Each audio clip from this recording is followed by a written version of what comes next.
Good morning, Gresham Middle School. I'm Karis. And I'm Ellie. Today is Wednesday, February 9th, and welcome to your GNN. Please join us for a moment of silence. Please stand for the Pledge of Allegiance. Attention, salute, pledge. I pledge allegiance to the flag of the United States of America and to the republic for which it stands, one nation, under God, indivisible, with liberty and justice for all. Please remain standing for the Gresham mission statement. The mission of Gresham Middle School is to develop responsible, lifelong learners by encouraging all students to reach their potential. Please be seated. Students, make sure you are at school on time. Students who are tardy without a medical excuse will be receiving silent lunch. What's for lunch today? Chicken and waffles. 8th grade students interested in Central High School cheer will have an informational meeting on February 9th in the CHS library at 5:30 p.m. We are still collecting food for the Super Bowl food drive. Turn in your canned food at all entrances. The competition will end February 11th. Yoke meets at 6:30 every Tuesday here at Gresham. Let's say the learner attributes. Be curious, be determined, be engaged, and be reflective. And don't forget, be safe, be responsible, be respectful, and be kind.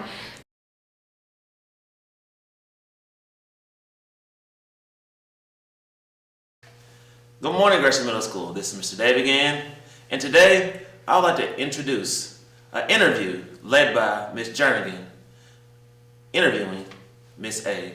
This ought to be quite intriguing. Open your ears. Wonderful. Miss A here with me. Miss A, will you please introduce yourself? Yeah, so I'm Miss A. I'm the restorative interventionist at Gresham Middle School. Go Gladiators. Woo-woo! Yeah, that's me. Okay, and what was your original career path, and what career path are you on now? So I actually started working with young girls and female nonprofits, and I kind of wanted to work with kids like on an everyday basis. So I observe students, usually kids that have behavior issues or things like that. I work with kids every day and kind of get to chat with them, say like, hey, how are you feeling? What are things that we can do better? What are things that you feel like that is a challenge to you? And really connect with kids on that kind of level. Do you feel as a female that you get a lot more attitude from the male students because they think they can overpower you? For sure, I do. How do you deal with that? So so equally, everyone kind of gets that shut down. So there's a very consistent line with my females and males. So I love it. Yeah. And as a child, what did you think you wanted to become and why? I wanted to become a fashion designer. I was always very obsessed with America's Next Top Model.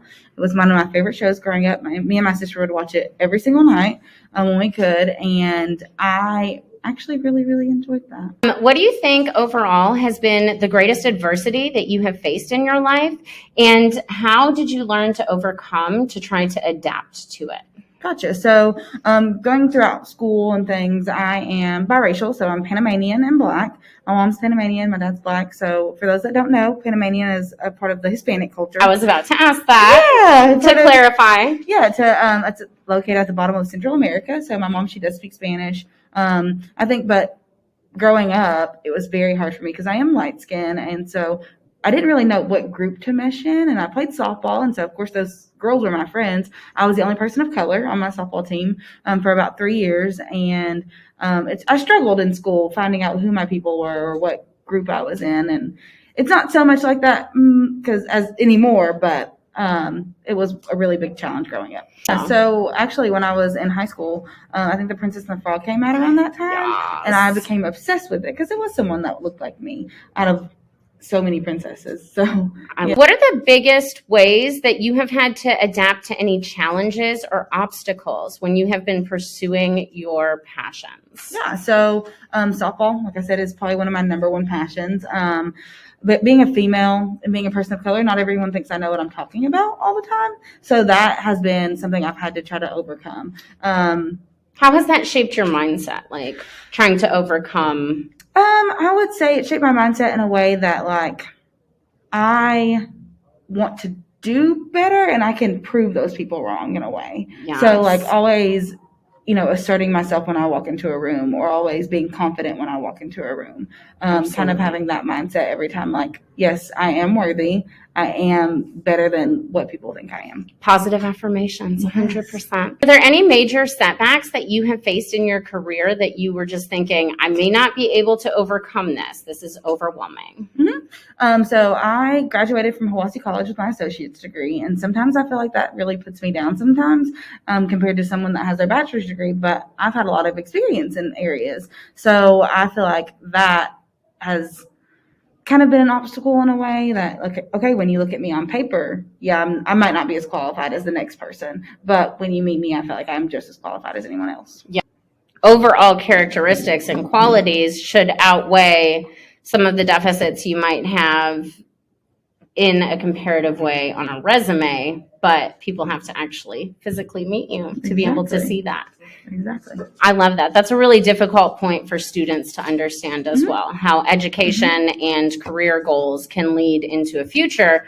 But whenever you're turning in that resume, which my kiddos are actually about to start writing, you have to actively be able to put that forth, because otherwise you won't even get to meet them. All right. And so the last big question, it is kind of a difficult one, and it is definitely two-prong on this. Dr. Martin Luther King Jr. stated, "I have a dream that my 4 little children will not be judged by the color of their skin, but by the content of their character."